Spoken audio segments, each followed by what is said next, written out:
Alhamdulillahi wassalatu wassalamu ala rasulillah wa ala alihi wa ashabihi ajma'in, amma ba'd. Kita masih mengkaji pada buku yang kita pelajari tadi malam berkaitan dengan zakatul fitri. Masih satu poin lagi yang belum kita baca. Pada halaman 98 disebutkan mas'alatun liman yajuzu ayyu'tiya shadaqatal fitri. Kepada siapa? Kepada siapa yang diperbolehkan baginya untuk memberi zakat fitrah? Maksudnya zakat fitrah ini diperbolehkan atau dibagikan kepada siapa yang layak berhak menerima zakat fitrah. Qala Ibnu Qudamah fil Mughni, berkata Imam Ibnu Qudamah, wa yu'ti shadaqatal fitri liman yajuzu ayyu'tiya shadaqatal amwal.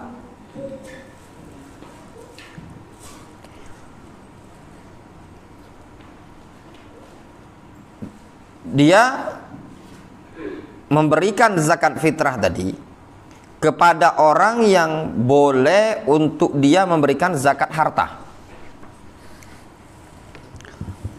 Ini yang dinyatakan oleh Imam Ibnu Qudamah. Innama kanat kadzalik li'anna shadaqatal fitri zakatun. Sesungguhnya dinyatakan seperti itu karena zakat fitrah itu adalah zakat. Fakana masrifuha masrifu sair zakawat, sehingga tempat penyalurannya, masrifuha, tempat penyalurannya adalah seperti tempat penyaluran seluruh zakat. Nah, ini terjadi masalah yang terjadi khilaf di kalangan para ulama ahli fikih. Al-Imam Ibnu Qudamah lebih menguatkan bahwasannya orang yang menerima zakat fitri adalah golongan yang berhak menerima zakat fitrah. Zakat mal. Zakat mal itu disebutkan ada 8 kan? Nah, zakat fitri ini boleh dikasihkan kepada salah satu dari 8 golongan tadi. Itu menurut Al-Imam Ibnu Qudamah mazhab Hanbali. Alasannya kenapa?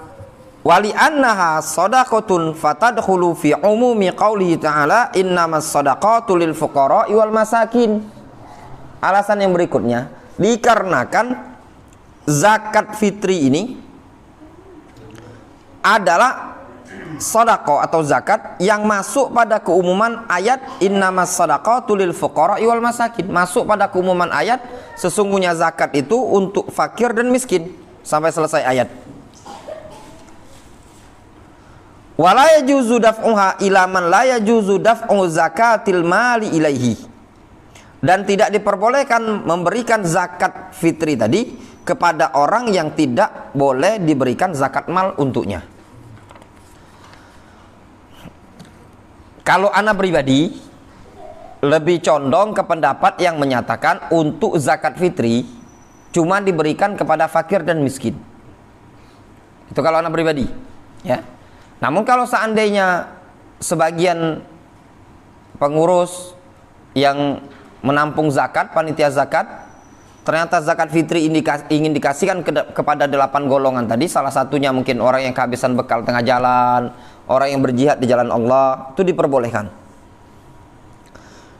Ini masalah memang ada khilaf di kalangan para ulama.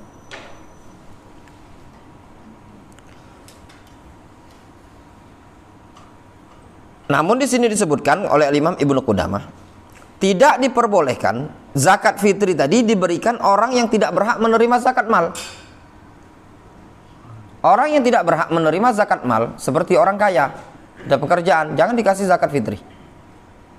Nah, termasuk yang tidak bisa menerima zakat fitri adalah lembaga. Lembaga.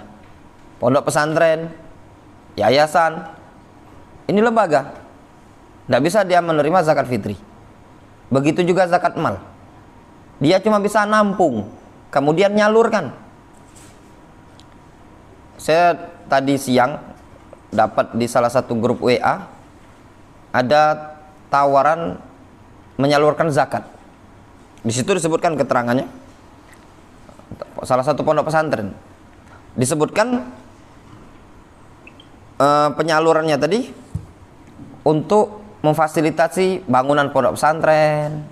Jadi ajakannya tuh kepada kaum muslimin yang ingin menyalurkan zakat, sebaiknya disalurkan, disebutkan pondok pesantrennya, kemudian dalam rangka pembangunan begini. Nah, yang seperti ini sebenarnya dalam Islam kurang tepat. Ya. Karena zakat fitri atau zakat mal kalau kita perhatikan semuanya berkaitan dengan person, orang yang ada wujud, ada nyawanya. Difahami? Bagaimana kalau dikasihkan ke panti asuhan? Kalau dikasihkan ke panti asuhan zakat fitri, sebenarnya bukan lembaganya yang dikasihkan, tapi orang-orang yang ada di situ. Maka yang lebih tepat kalau mau ngasih ke panti asuhan, kasihkan langsung kepada anak-anak panti asuhan tadi. Nanti setelah dikasihkan ke anak-anak, diterima oleh anak-anak panti asuhan tadi, karena mereka kan orang-orang miskin kan, kadang anak yatim dan yang lainnya. Setelah mereka terima, terserah sama anak, namanya anak-anak kan tidak ngerti kan ngurusi beras itu tadi, diserahkan sama pembina atau pengurus panti asuhan, dikumpulkan jadi satu. Dibolehkan? Jawabannya dibolehkan. Yang penting akad kita dalam penyerahan zakat tadi kita betul-betul diserahkan kepada memang ada nyawanya, ada orang yang berhak menerima tadi. Difahami? Nah, kalau dikasihkan ke panti asuhan ini kan suatu wadah, lembaga. Nah, kalau yang menerimanya tadi misalkan ustadz atau ketuanya atau pengurusnya tadi, ini berarti kan akad kita dengan mereka, bukan akad kita dengan anak-anak yang miskin ini tadi. Itu kurang tepat. Jadi kalau mau ngasihkan ke panti asuhan, datang misalkan bawa mobil, bawa motor, berapa kantong yang ingin dikasihkan, anak-anak tadi suruh dia beberapa orang yang di situ dihitung, ini dek. Sudah selesai, nanti dikumpulkan sama pengurusnya, dijadikan satu wadah, dimasak bareng-bareng, itu tidak masalah, diperbolehkan. Intinya kita sudah menyerahkan kepada orang fakir dan miskin tadi. Begitu juga zakat mal atau zakat fitrah ini tidak diperbolehkan untuk diberikan ke pembangunan masjid. Masjid kan tidak disebutkan dalam ayat itu masjid. Paling mentok berdalil dengan lafaz fisabilillah. Fisabilillah. Fisabilillah itu maksudnya orang yang berjihad di jalan Allah, bukan masjid. Alasannya kenapa? Masjid cuma wadah, bukan tempat misalkan orang-orang yang berjihad. Terlebih lagi ada khilaf di kalangan para ulama, lafaz fisabilillah dalam zakat mal itu apakah yang dimaksudkan khusus untuk orang yang berjihad di jalan Allah, ataukah maknanya fisabilillah umum, meliputi orang yang berhaji, meliputi para penuntut ilmu. Di sini para pengasuh pondok pesantren dan juga pengasuh panti asuhan dan tempat-tempat lain sangat layak untuk belajar mengkaji yang berkaitan dengan penerimaan zakat mal. Kita bangun masjid itu yang di Lebung Gajah, kadang ada yang nitip, dia tidak tahu ini Ustadz zakat mal untuk pembangunan masjid. Kita yang tahu ini tadi tidak kita bangunkan, kasihkan ke yang berhak. Tidak diperbolehkan untuk dikasihkan ke bangunan. Karena ayat itu menyebutkan 8 golongan itu tidak disebutkan bangunan masjid, bangunan pondok pesantren. Karpet masjid. Masjid kurang karpet. Duit zakat mal. Kan karpet. Itu tadi kan. Nah, itu kesalahan. Kurang tepat. Begitu juga kadang masalah zakat diberikan kepada para ustadz, itu juga kurang tepat sih. Itu mengkaji. Makanya ketika kita melangkah untuk menjadi seorang dai, seorang ustadz, maka ilmu tersebut harus di-upgrade terus.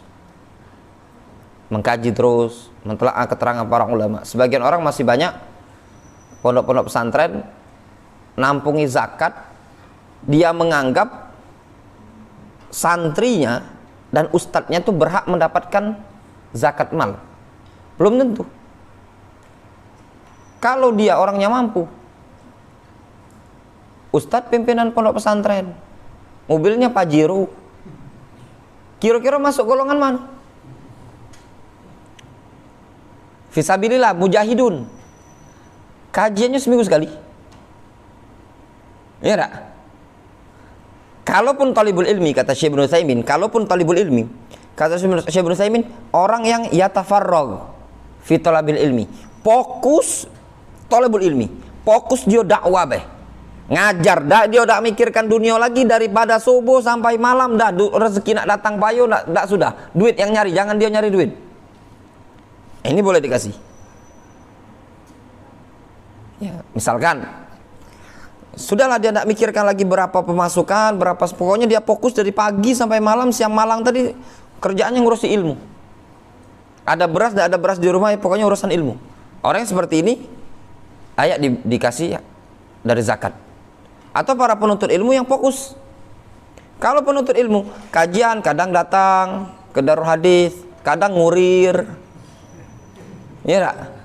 Kadang lagi katik apa namanya, ngojek, lagi katik pelajaran ngojek, ini tidak berhak dapat zakat mal. Jangka zakat mal, zakat fitri, tambah lagi tidak dapat. Ya tak Yan? Kalau lagi tak ngimami, katik jatah imam, libur di Balayuda, datang belajar. Itu talibul ilmi, bukan talibul ilmi. Ya tak? Ini talibul ilmi yang berhak tadi, yang fokus. Kemudian kata Ibnu Qudamah, wa yajuzu ayyu'tiya min aqaribihi, dan boleh zakat fitrah tadi dikasihkan kepada kerabat-kerabatnya. Man yajuzu ayyu'tiyahu min zakati mali, dari atau mimman yajuzu ayyu'tiyahu min zakati mali, dari kalangan orang-orang yang boleh untuk dia beri harta zakat mal. Nah, kerabat yang diperbolehkan untuk kita kasih zakat dengan ketentuan kita tuh tidak katik hubungan nafkah menafkahi. Difahami? Seperti kita punya saudara, gitu. Dianya tuh sudah punya rumah, tapi ternyata mungkin buntu. Kita kasih zakat harta kita tadi, boleh? Jawabannya boleh. Kasih zakat fitrah boleh. Bapak kita buntu, kasih zakat fitrah, kasih zakat mal, tidak boleh. Apalagi bini, laki bininya misalkan, kan wajib dinafkahi. Orang-orang yang wajib kita nafkahi tidak berhak untuk mendapatkan zakat dari harta kita tadi. Wala yu'ti minha ghaniyan, dan tidak boleh dikasihkan harta zakat mal atau zakat fitrah tadi kepada orang yang kaya. Macam mana kalau dapat? Ya kasihkan ke yang lain. Itu tadi, kasihkan ke yang lain.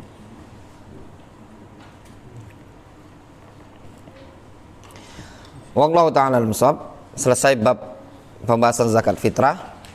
Sekarang kita masuk ke bab ahkamul aidain. Kalau ini selesai, yang bab tentang hari raya ini, ya, malam ini, mudah-mudahan selesai. Insya Allah malam besok kan sisa malam Jumat, malam Sabtu ya, pakai buku terjemahan. Kajiannya pakai buku terjemahan, kita itu di Darul Hadis dapat 100 eksemplar buku dikirim dari Jakarta, buku terjemahan karya wong Saudi lah kalau salah, kata pengantarnya untuk Imam Masjid Nabawi. Daripada buku itu tidak terkuntang kan, mendingan dibaca kan, kita pelajari. Kalaupun karena bukunya sifatnya terjemahan, mungkin kalaupun tidak selesai kan tipis, setebal setelunjuk lah. Kalaupun seandainya tidak selesai, ya mungkin kan bisa dibaca dewek-dewek. Kita masuk ahkamul aidain, ahkam fikih 2 hari raya. Qala Ibnul Arabi, sumiyal idu idan li'annahu ya'udu kulla sanatin bi farahin mujaddidin. Berkata Ibnul Arabi, al-id disebut dengan id dikarenakan ya'ud, kembali pada setiap tahun dengan kegembiraan yang baru. Jadi id disebut id, lebaran itu disebut dengan id dikarenakan setiap tahun dia berulang, balik lagi, ngulang lagi. Nah, ini yang tidak dibolehkan. Id dalam Islam itu cuma 2, Idul Fitri, Idul Adha. Cak mana kalau Id hari raya kelahiran Nabi, hari raya Isra Mi'raj, hari raya tahun baru. Nah, ini disebut hari raya, tapi hari raya yang tidak ada contoh dari Rasul. Karena berulang, tiap tahun diulangi terus. Berkaitan dengan Id, di sini disebutkan yusannu at-tajammul fil Id wa lubsu ajmali thiyab. Disunahkan at-tajammul. Tajammul itu berdandan, berhias ketika Id dan memakai baju yang paling bagus. Tahu setelah beli baju baru belum? Sudah? Belum? Kemarin lah dibayar dulu Anda duit gaji tukang lah dibayar dulu sama Pak Rois separuh untuk pekan ini supaya pacak beli baju lah. Memang disunahkan ya. Jadi bukan beli baju tuh adat istiadat baik, cuma memang disunahkan. Bukan maksudnya itu disunahkan pakaian bagus gitu nah ya. Ya otomatis kalau nak pakai bagus tuh ya beli kan ya dah. Ya kalau nak bagus ya beli. Li hadis Ibnu Umar, berdasarkan hadis Abdullah bin Umar. Qala Abdullah bin Umar menceritakan, akhadha Umar jubbatan min istabraq. Umar pernah ngambil satu jubah yang terbuat dari istabraq. Istabraq tuh kain sutra. Tuba fisuk, dijual di pasar. Dibawa sama Umar. Fa akhadhaha, dibawa oleh Umar. Fa ata Rasulullah SAW. Lalu Umar mendatangi Rasul. Faqala, Umar ngomong, ya Rasulullah, ibta' hadhi, ya Rasulullah, belilah baju ini. Tergambar Pak ceritanya ini tadi. Jadi Umar ke pasar, terjingok ada baju bagus, dibawa sama Umar, sodorkan ke Rasul. Nah Rasulullah, ada baju bagus, belilah. Sukirman ini, ya tak? Nah kata Umar, tajammal biha lil aidi wal wufud. Engkau berhias, berdandan dengan baju bagus ini ketika hari raya dan ketika nyambut tamu.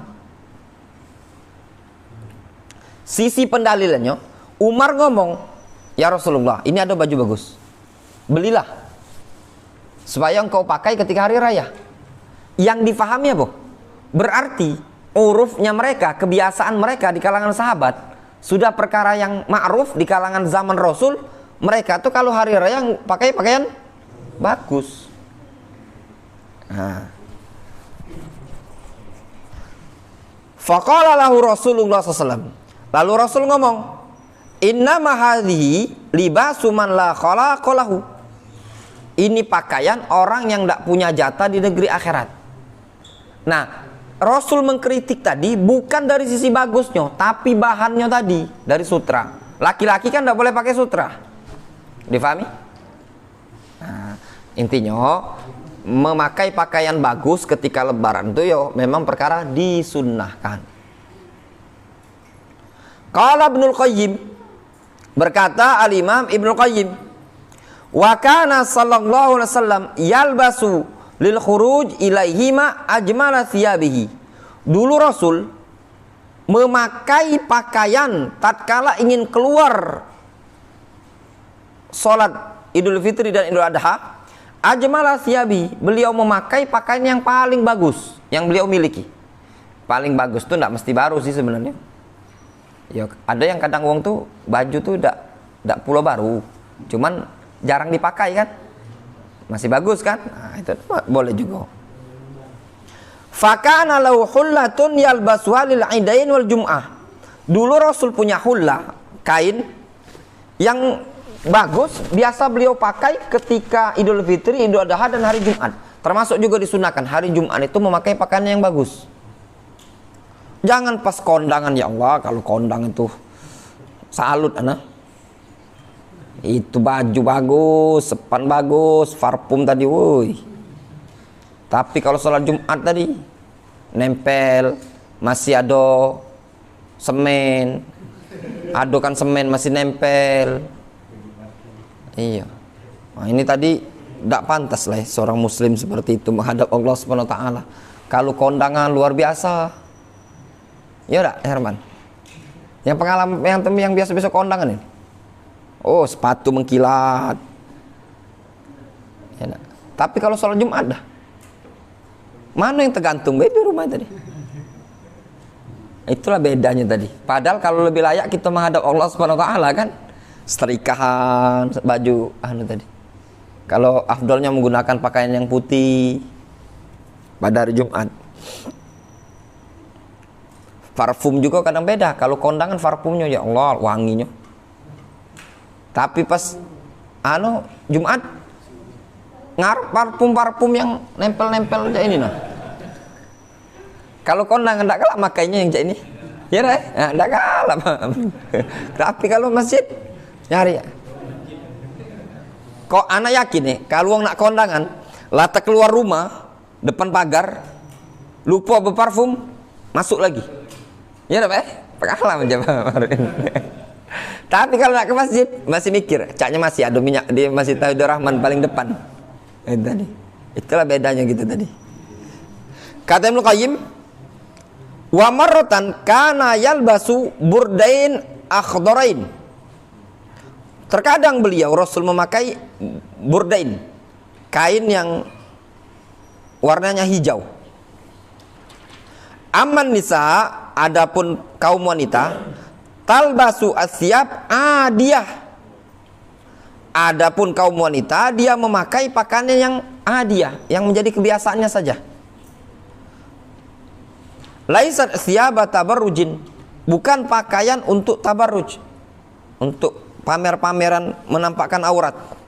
Wa yahrumu 'alaiha an takhruja mutatayyiba mutabarrijah. Haram bagi wanita ketika keluar ke lapangan untuk sholat dalam keadaan mutatayyibah, berparfum.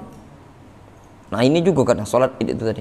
Barisan emak-emak tuh, parfumnya wangi, lebih wangi dibandingkan barisan bapak-bapak. Nah ini menyelisih sunnah ya. Kemudian yang kedua, difahami, Daus? Ya. Nah, Herman. As-sunnah al-khuruju ilal musalla li salati id. Yang disunnahkan keluar menuju musalla ketika untuk salat id. Musalla itu lapangan artinya. Sunnah, salat id sunnah.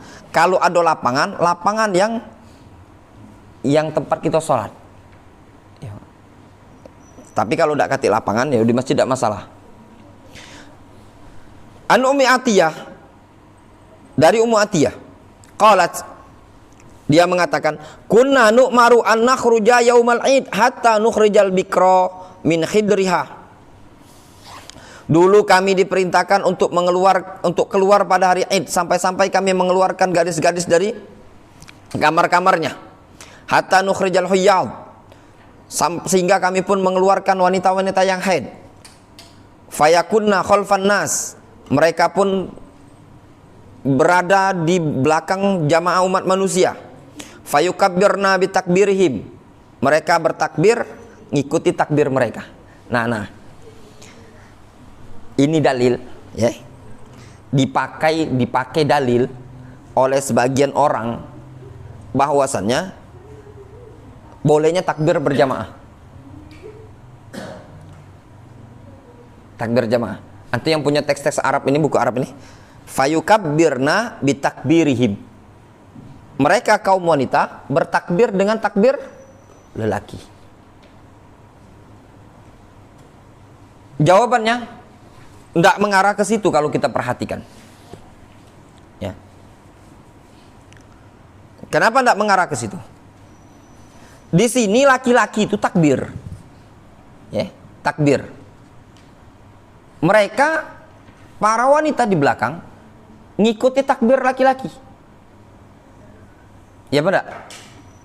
Sehingga gambaran pada masa itu laki-lakinya takbir, Allahu Akbar, Allahu Akbar, Allahu Akbar, la ilaha. Yang di belakang itu ngikut. Ketika la ilaha illallah, wallahu akbar, mereka ngikutin jamaah laki-laki ini tadi.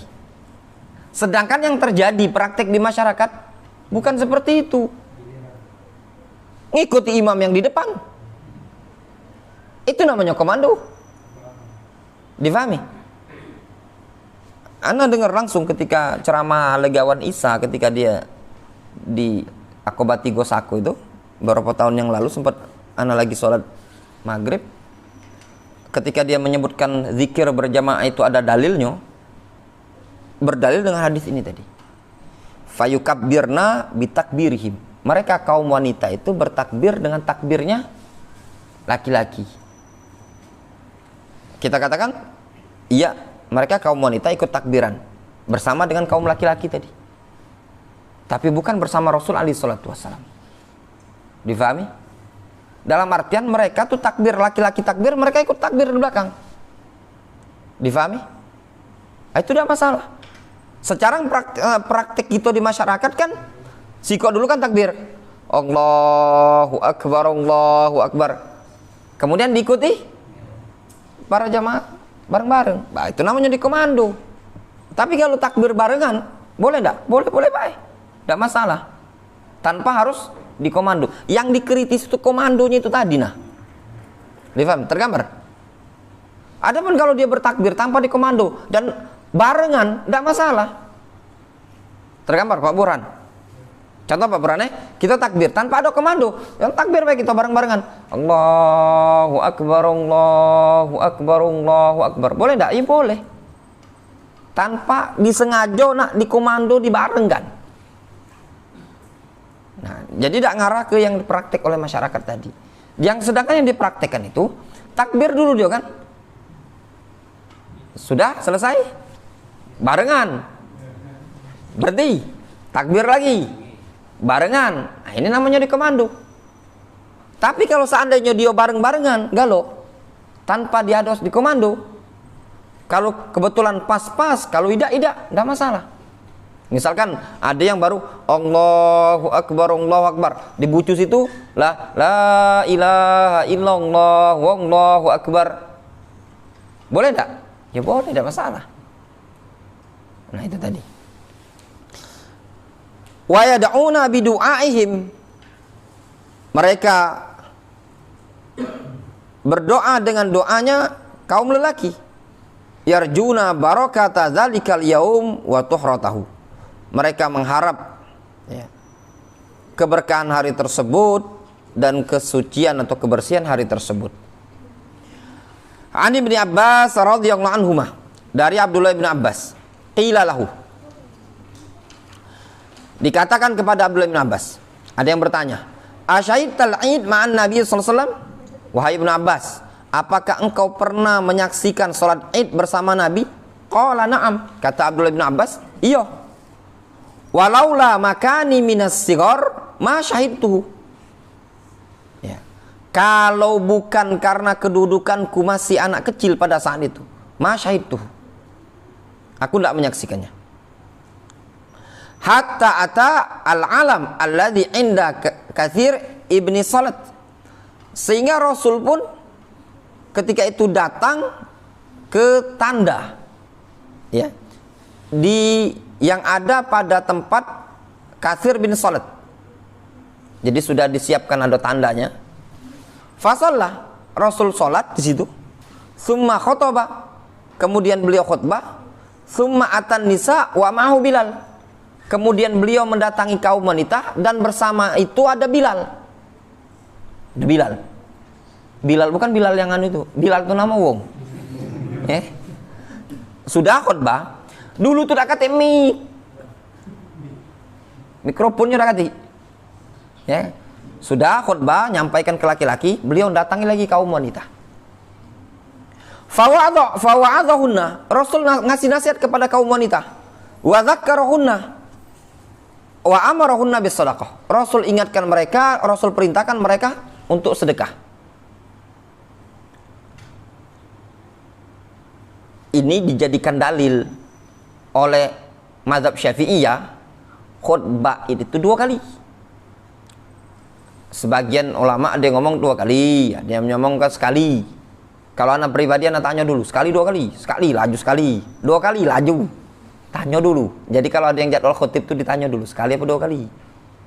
Jangan sampai antum sekali ternyata dia kebiasaan 2 kali, kakek bingung dia.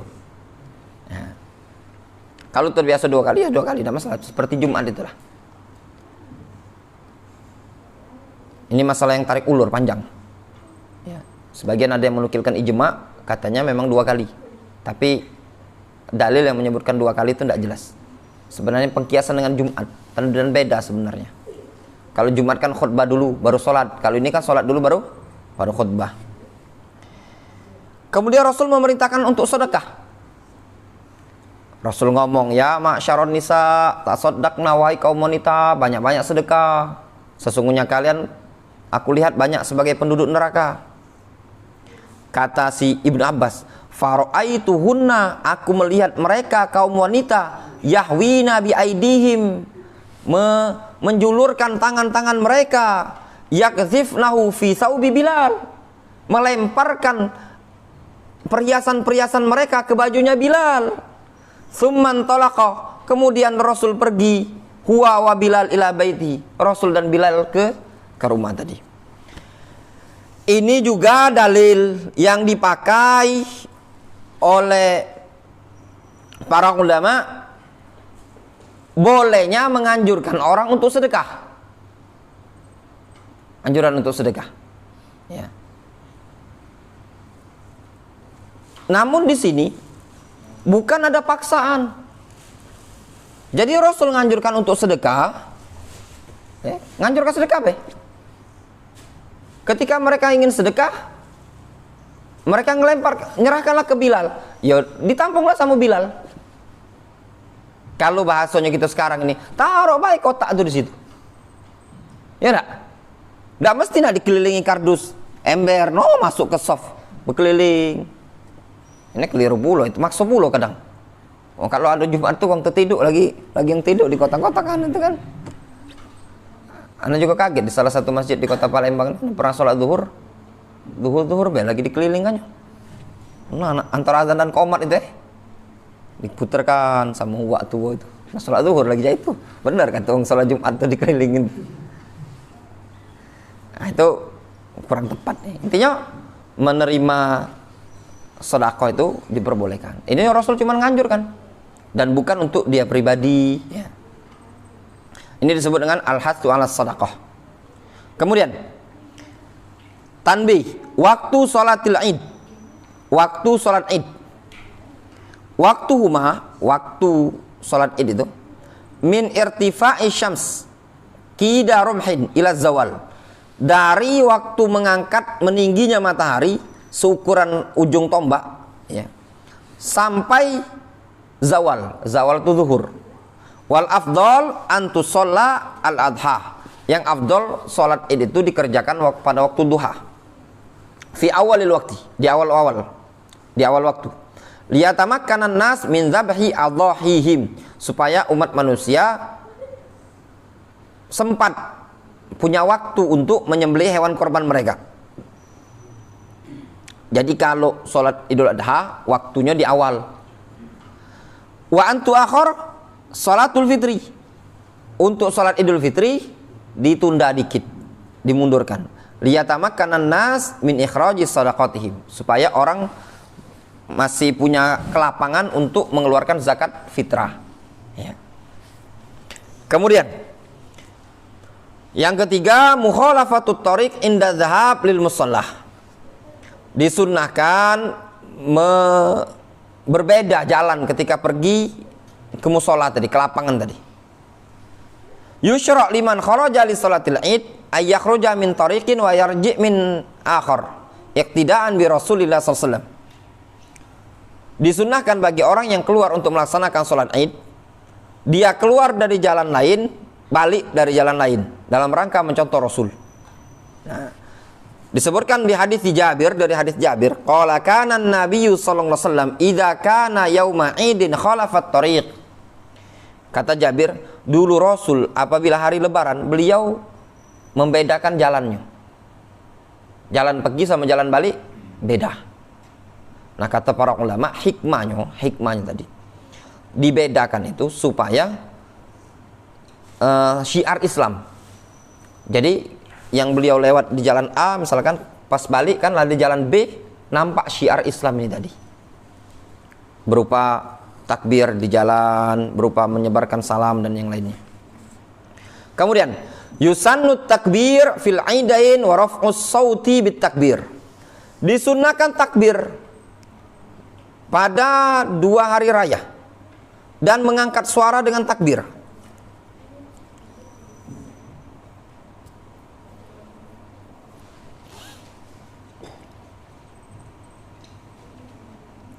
Yaqulullahu ta'ala, Allah subhanahu wa ta'ala berfirman, walitukmilul iddah walitukabbirullaha ala ma hadakum wa la'allakum tashkurun. Agar kalian menyempurnakan bilangan dan kalian bertakbir kepada Allah terhadap apa yang Allah berikan petunjuk kepada kalian supaya kalian bersyukur. Wa qad tsabata an Ibnu Umar, sungguh telah sahih dari Abdullah bin Umar, kana yakhruju yaumal fitri. Dulu Abdullah bin Umar keluar pada hari Idul Fitri, fayukabbiru, dia pun bertakbir, hatta ya'tiyal mushallah, sampai datang ke tempat sholat. Jadi dari rumah tadi, Allahu Akbar, Allahu Akbar, Allahu Akbar, dari rumah sampai ke lapangan. Wa hatta yaqdiyas shalah, dan sampai sholat selesai. Berarti apa?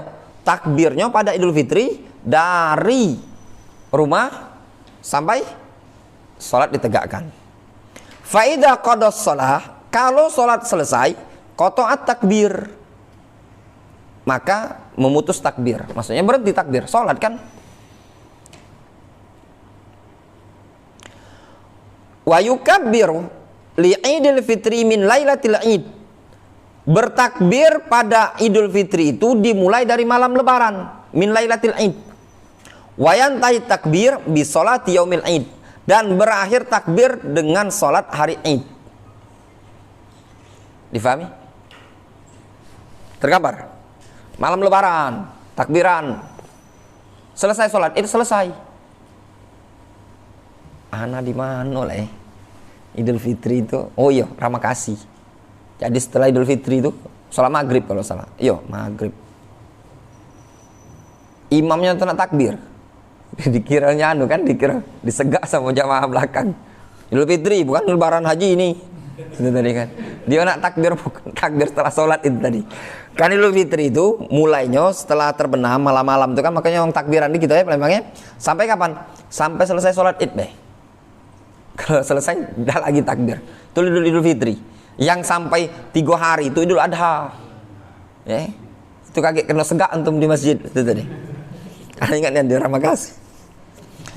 Wa amma Idul Adha, adapun Idul Adha, asahul aqwal, pendapat yang paling sahih fit takbir, dalam masalah takbir, alladzi alaihil jumhur, yang dipegangi oleh jumhur, minas salaf, dari kalangan salaf, wal fuqaha, dan dari kalangan ahli fikih, minas sahabat wal immah, dari kalangan sahabat dan para ulama, ayyukabbira min fajri yaumi arafah, dia takbirnya dimulai fajar hari Arafah. Itu Idul Adha sebenarnya.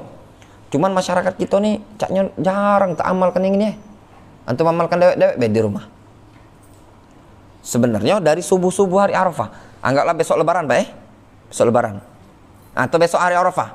Nah, subuh itulah boleh kita takbiran. Di mana, Pak? Di rumah, di masjid. Ila akhiri ayami tasyrik. Sampai berakhir hari tasyrik akibah kulli sholatin. Pada setiap selesai sholat. Nah, itu tadi. Boleh, tidak masalah. Nak diamalkan setiap selesai sholat, tidak apa-apa. Kalau nak diamalkan. Tapi ini sunnah ya. Sunnah. Nak ngamalkan tidak masalah. 5 fis sunan. Berdasarkan riwayat dalam as-sunan. Yauma Arafah. Wa yaumun nahri.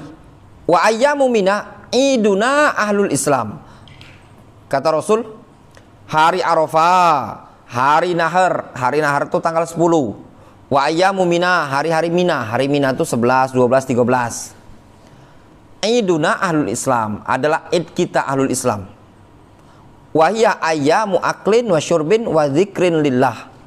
Nah, hari-hari ini tadi, hari Arafah, hari Nahar, hari Tasyrik, itu adalah hari-hari makan, minum, dan berzikir kepada Allah. Kalau hari Arafah kan puasa, hukumnya sunnah. Kalau Idul Adha yang pertama, Lebaran Haji, plus hari Tasyrik kan memang tidak boleh puasa kan? Itu hari-hari zikir, makan, dan berzikir kepada Allah. Wa yazidu Idul Adha bi masyru'iyatit takbir al-muqayyad fihi. Dan ditambahkan pada Idul Adha akan disyariatkannya takbir muqayyad. Apa takbir muqayyad?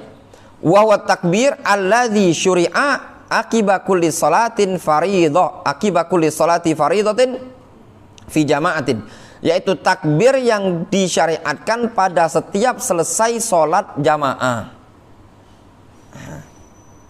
Dan mesti dikomando. Jadi misalkan Pak Syari ngimam hari tasyrik Pak Syari. Pak Syari takbir, Allahu Akbar, Allahu Akbar, Allahu Akbar. Yang lain melok takbir dewe-dewe, tidak masalah. Ini siapa yang selesai duluan, dia nak pergi, tidak masalah.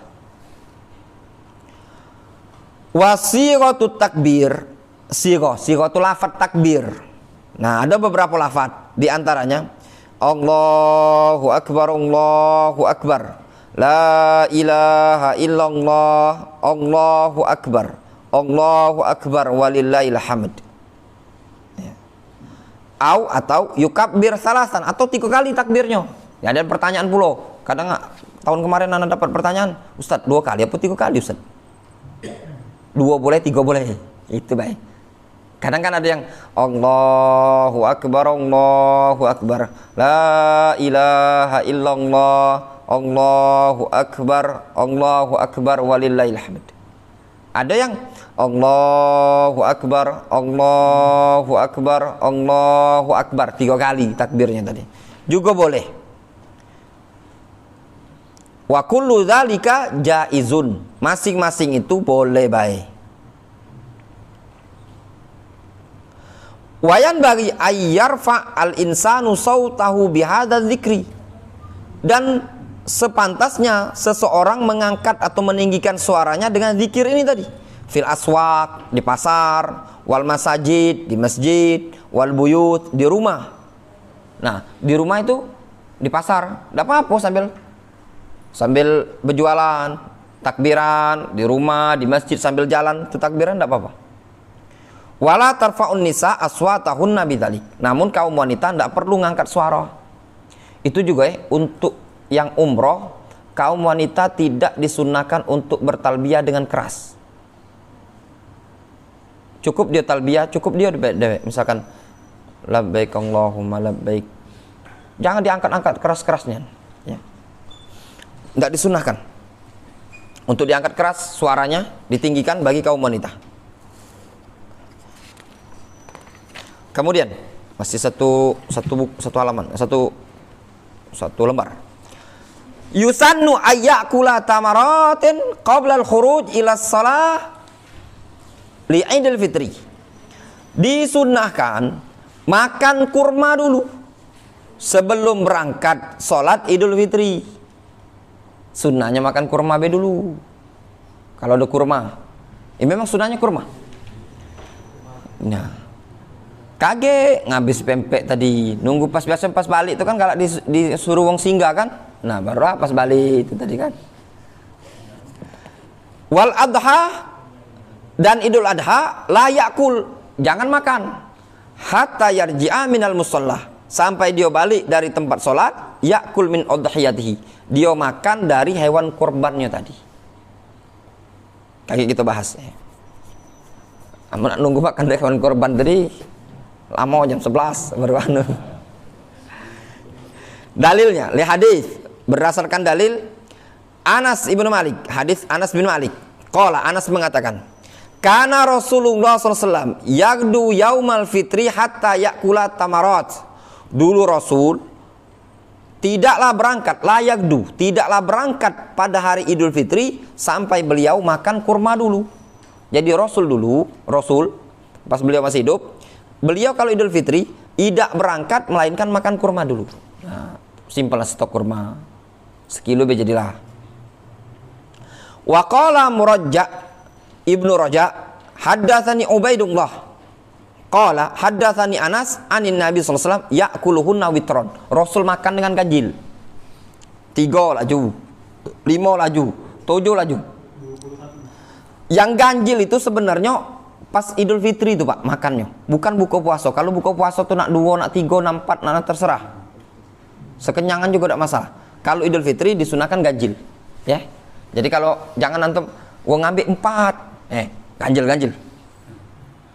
Dah itu Idul Fitri. Kemudian dia ngambil nak 10 misalkan kan, ya, biar kelak ada apa-apa itu tadi. Kemudian Wa'an Buraidah, dari Buraidah qala, Buraidah ini sahabat Nabi. Buraidah menceritakan, kana Nabiyyu sallallahu alaihi wasallam la yakhruju yaumal fitri hatta yat'ama. Dulu Nabi tidaklah keluar pada Idul Fitri sampai beliau makan dulu. Wa yauman nahri, dan pada hari nahar Idul Adha la yakulu hatta yarji'a, beliau tidak makan sampai beliau balik, fayakulu min nasikatihi, dan lalu beliau makan dari hewan kurban tadilah. Nah, di sini dibahas oleh para ulama. Pada hari raya Idul Adha, apakah disunnahkan untuk tidak makan dulu? Ada khilaf di kalangan para ulama. Sebagian para ulama mengatakan tidak disunahkan. Makan bedak bobo. Nak makan pempek, makan tekwan, laju lah, tidak masalah. Alasan mereka, yang disunnahkan itu adalah wong nak berkorban.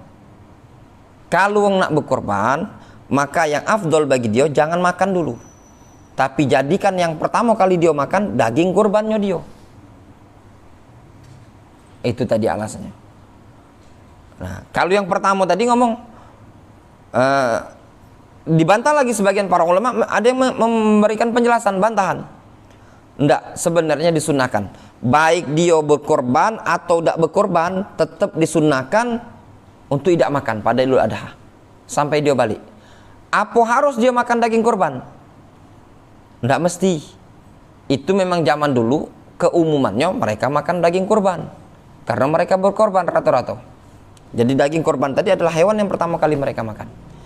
Namun kita ini nak mengamalkan sunnah, jangan sampai nak mempraktekkan ditawai wong belum makan belum, lajulah nunggu daging korban itu belum tentu dimasak hari itu tadi, sudah terbagi jam 2, nunggu daging korban tinjuk panitia jam 2 baru tinjuk kan. Nah, datang makan zuhur tadi pingsan kayaknya. Yang keenam, yusannu at-tahni'ah bil Id, disunnahkan mengucapkan tahni'ah. Tahni'ah itu ucapan selamat hari raya bahasa gitunya. Nah, tahniyatu bil Id. Qala Syekhul Islam, su'ila Syekhul Islam Ibnu Taimiyah. Ibnu Taimiyah ditanya, anit tahni'ah, dari hukum tahni'ah.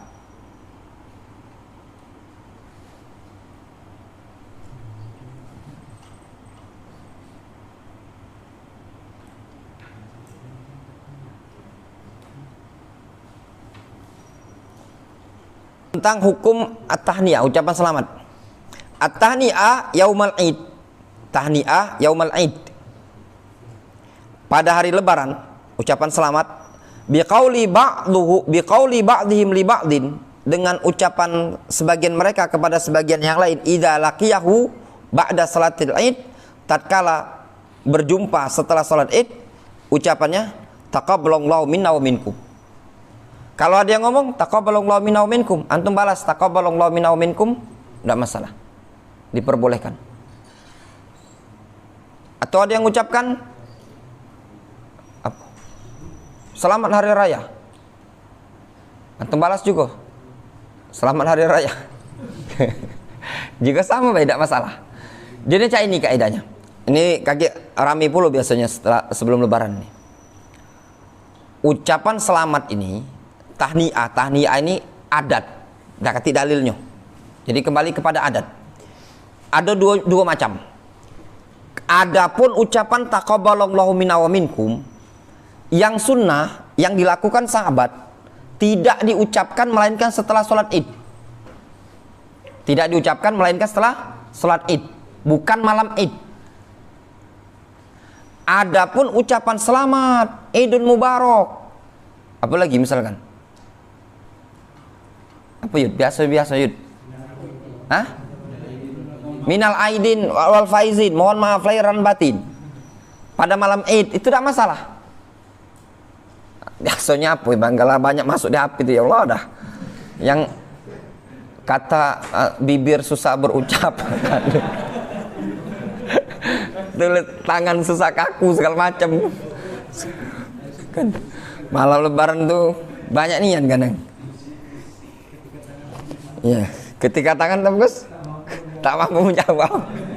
Itu penyakit setru kalau udah tangan tak pecah nulis lagi, mulut susah ngomong. Difahami? Intinya boleh-boleh baik. Cuman untuk lafaz taqabbalallahu minna wa minkum yang dilakukan oleh sahabat itu setelah sholat id, bukan malam id. Itu baik. Lafadznya bebas. Terserah adat biasa masing-masing gitu. Yang lumrahnya di Indonesia minal aidin wal faizin.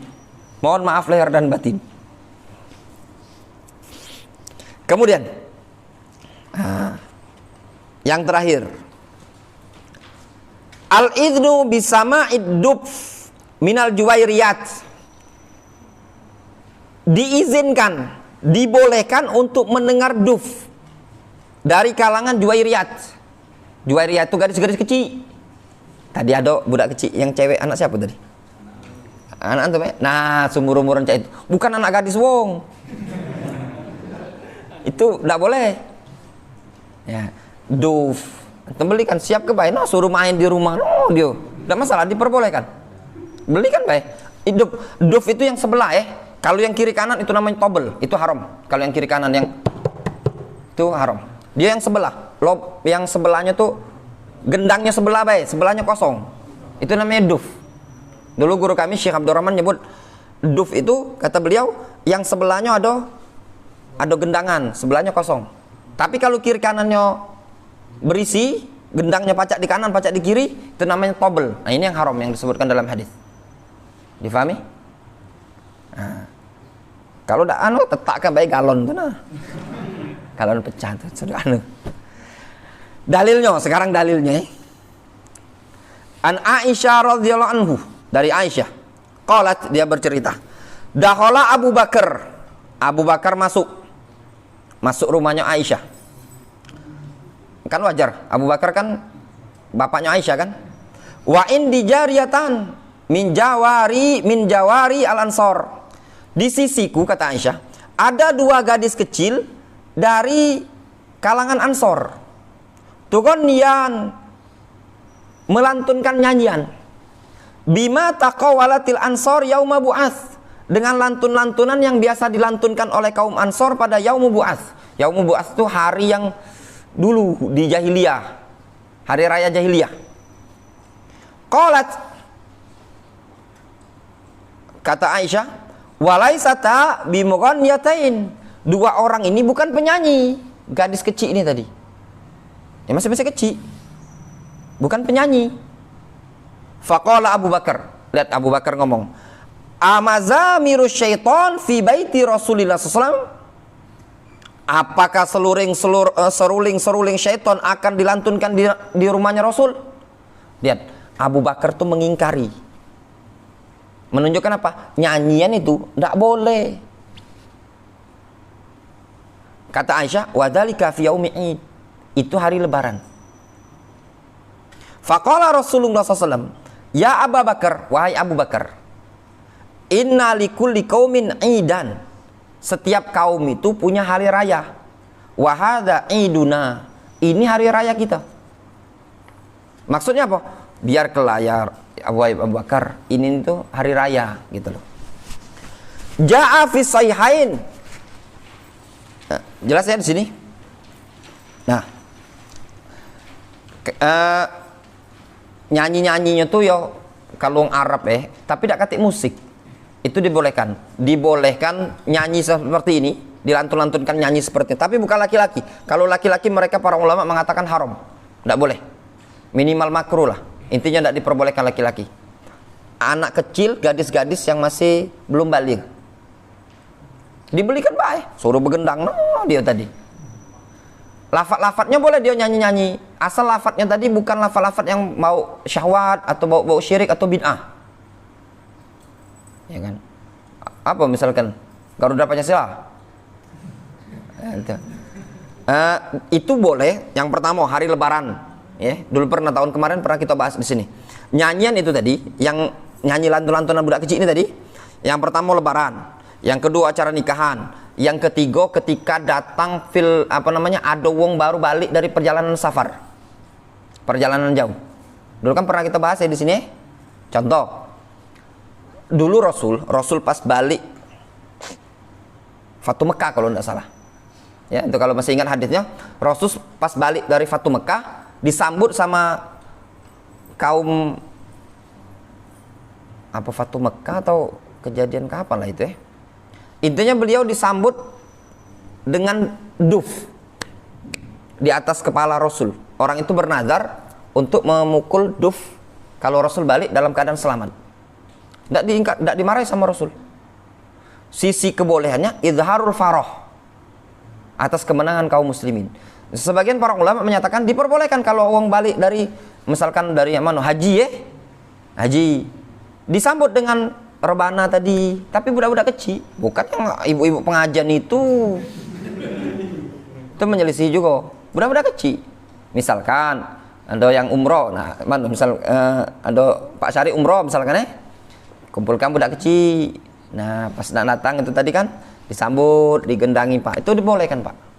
Tanpa kita harus nak nyewa dia. Acara pernikahan juga boleh. Ya budak-budak kecil tadilah. Tapi jangan yang gadis-gadis yang lalatian.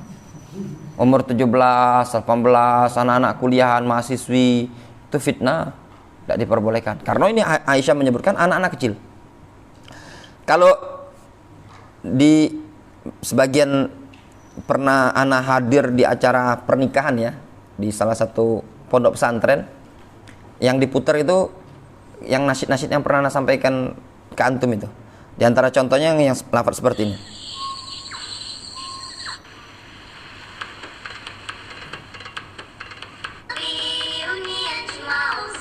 Yang kayak sini nah.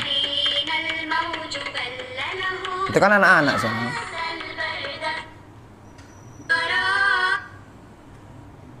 Kalau di pondok pesantren misalnya di Jawa, kadang ini itu kan tak kati ada suara kerincing kan? Itu tadi. Difahami? Ya boleh, Beh. Pada waktu itu tadi, rukhsah. Selain itu tidak boleh. Ya. Kemudian itu jelas ya, ada tepuk-tepukan tadi, duf tadi, itu dibolehkan. Ya nyanyinya ya terserah mereka. Yang penting jangan janganlah nyanyi lagu Ayu Ting Ting, Dewi Persik, yang nyanyi yang mungkin yang lah, yang budak kecil, mungkin balonku ada 5 sambil di tuh. Hah? Tahu juga wajib ustaz itu. Oh, RT kan. RT. Jadi aneh. Ingat ada jamaah pengajian berarti katanya begawi dari Skip ke Sayangan itu sampai tahaf naik angkot sampai tahafal nyanyi itu kata Ustaz. Jadi dia ngomong alhamdulillah sekarang lah beli ke motor, dulu naik angkot itu sampai tahafal nyanyi yang ada di angkot itu tadi. Ya itu dampaknya musik. Ya. Musik itu kalau sering diulang bisa hafal. Seandainya para angkot tadi mengganti musik itu tadi dengan bacaan Al-Quran, mungkin hafalan hadis, mungkin lama-lama hafal juga penumpang di dalam itu tadi. Ja'a fi sahihain, datang dalam riwayat Bukhari Muslim. Wa kana yauma idin. Nah, pada waktu itu hari lebaran. Yal'abus Sudan bid-daraq wal hirab. Orang-orang Sudan itu mainkan tameng-tamengan dan tombak-tombakan atau pedang-pedangan lah bahasa gitunya, apa silat-silatan lah. Hirab itu tombak. Fa imma sa'altun Nabi sallallahu alaihi wasallam wa imma qol. Kata Aisyah, aku agak samar-samar, aku minta kepada Rasul ataukah Rasul yang bertanya kepadaku, tashtahin tangzurin? Aisyah, pengen jingok? Fakultu na'am, kata Aisyah, iya. Fa'aqamani wara'ahu. Lihat Aisyah ngomong, Rasul berdirikan aku di belakang beliau. Wa khaddi ala khaddihi. Masya Allah romantisnya. Ya. Pipiku nempel ke pipinya Rasul. Tergambar Pak Asy'ari. Nah, tergambar Pak Asy'ari. Langsung ingat Pak Asy'ari masa-masa. Jadi Aisyah di belakang. Ya antum tergambar lah ya kalau ngomong keluarga. Ya tergambar lah kira-kira. Cak Manu istrinya antum di belakang sambil dia nempelkan pipi. Ya mungkin Cak ini Pak RT ya sambil nempelkan pipi Pak RT. RT. Rasul Pak RT sama Aisyah. Wa huwa yaqul. Ketika itu Rasul mengatakan, "Dunakum ya Bani Arfidah." Jatah kalian wahai Bani Arfidah. Hatta idza maliltu, kata Aisyah. Sehingga tatkala aku sudah bosan, Rasul ngomong, "Hasbuki?" Cukup? Qultu, kata Aisyah, "Na'am, iya." Rasul enggak, biarkan sama Rasul sepuas-puasnya. Kalau lah bosan, baru Rasul ngomong, sudah, selesai. Perawi mengatakan, "Fadhhabi." Kata Rasul ngomong, "Fadhhabi." Sudah, kalau sudah, pergilah sana, masuk ke dalam. Hadis ini memberikan faedah bolehnya pada hari lebaran tadi ada permainan. Ya kan ada permainan kan? Mubah, perkara yang mubah. Lebaran, apa mainannya misalkan? Silat-silatan atau mungkin permainan daerah kan? Layangan. Boleh, tidak masalah berarti. Tembak-tembakan itu tadi. Tembak-tembakan atau tembak-tembak budak kecil. Itu memang dibolehkan nih. Berdalil dengan hadis ini. Kalau dulu kita di Yaman, wong Yaman kan balik kalau tinggal Jazair, Indonesia, ada loh Yaman, Somali. Ya adalah kita permainan. Ya kadang main silat-silatan. Sulawesi ngelawan Jawa, Sumatera. Ya unjuk-unjukan lah, selain itu apa yang dipacak menghibur wong lah ibarat itu. Dakati nak kemana, nak jalan, dakati tempat berjalan. Paling main bola, kadang main-main yang istilahnya silat-silatan dulu. Itu diperbolehkan, tidak masalah. Jadi budak kecil main lebaran tuh ada permainan itu bukan perkara yang juga melanggar syariat deh. Boleh-boleh baik mubah. Buktinya zaman Rasul mereka main pedang-pedangan ya. Disebutkan sini qaulu bid-darq jam'u darqah wa hiya turs, yaitu tameng. Jadi mereka tombak-tombakan, ada yang megang tombak sambil megang tameng kan, ditombak, ditangkis, tombak, tangkis. Istilahnya tuh sparring lah itu ya. Khaddu ala khaddi. Pipi Rasul pada pipiku. Ai wada'tu ra'saha. Wada'at ra'saha ala katifi. Si si Aisyah meletakkan kepalanya di sininya Rasul. Biha itu iltasaqa khaddaha bi khaddi, sehingga nempel pipi Rasul dengan pipi Aisyah. Jadi Aisyah itu dari belakang itu nempel kan. Dunakum ay tabi'u al-la'bah. Jatah kalian, sudah ikutilah permainan ini tadi. Wahai Bani Arfidah. Bani Arfidah luqiba laqabun lil Habasyah au ismu abihim al-akbar. Bani Arfidah itu laqab untuk orang Habasyah. Mereka ini orang Habasyah. Ya, orang Habasyah. Qala al-Hafidz Ibnu Hajar, berkata al-Hafidz Ibnu Hajar, wa fi hadzal hadits minal fawaid. Pada hadis ini terdapat faedah. Apa faedahnya? Masyru'iyatut tausi'ah 'alal 'iyal fi ayyamil a'yad. Disyariatkannya tausi'ah. Tausi'ah itu longgar-longgaran. Baik dalam masalah makanan, dalam masalah pakaian, dalam masalah permainan. Kapan? Ketika hari raya. Jadi disyariatkan untuk ngasih kelonggaran lapang-lapangan bagi keluarga. Rumah tadi suruh masak, suruh buat makanan. Bi anwa'i ma yuhassilu lahum bastun nafsi wa tarwihul badan min kalfil ibadah.